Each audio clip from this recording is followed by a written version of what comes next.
So I think on this question here, we'll start with you, Jason. Where and when? The question I really want to get into is about making time to study. I feel like that's the hardest question here for us architects who are working a ton. How did you make time? Did you do it at work? Did you do it at home? Did your commute?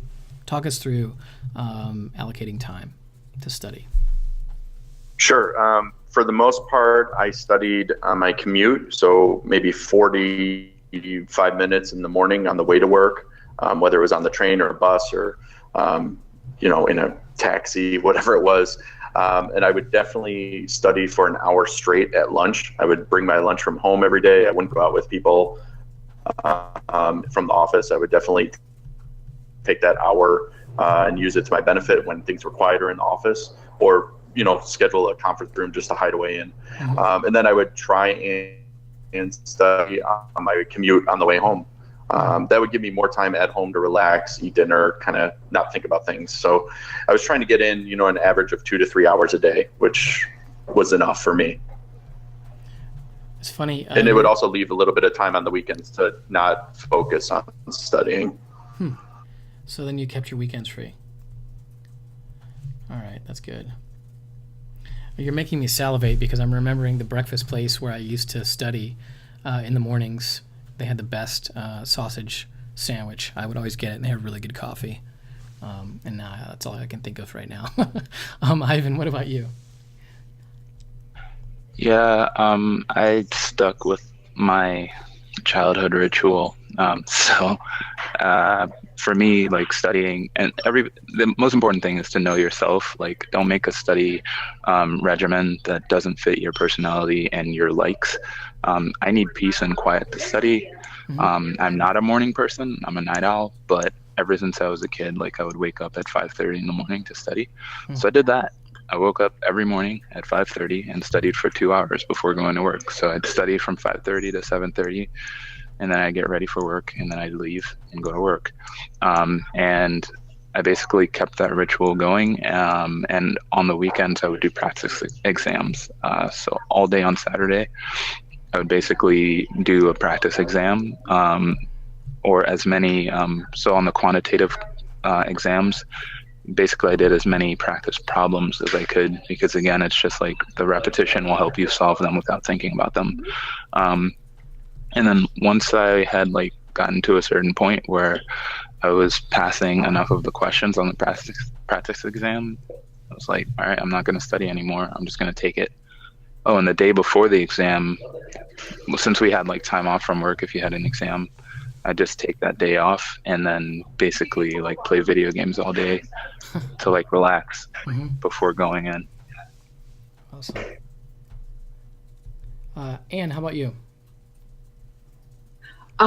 So when I started, I was part of a study group with a firm that wasn't my own. I joined a study group. Our firm here in Detroit the Detroit office was too small to start a study group. So I joined another firm's group, and we all scheduled our first exam at the same time and on the same day, and we studied together. We all failed it. And then we moved on to the next test, which was PPP, and I passed it. Everyone else failed it. And so then at that point, I had to diverge from the group because we weren't studying at the same pace any longer. And actually, that's ultimately what I ended up studying for the majority, was just by myself at home. I would get home every night by 7 or 7:30, and I would read from 7:30 to 10.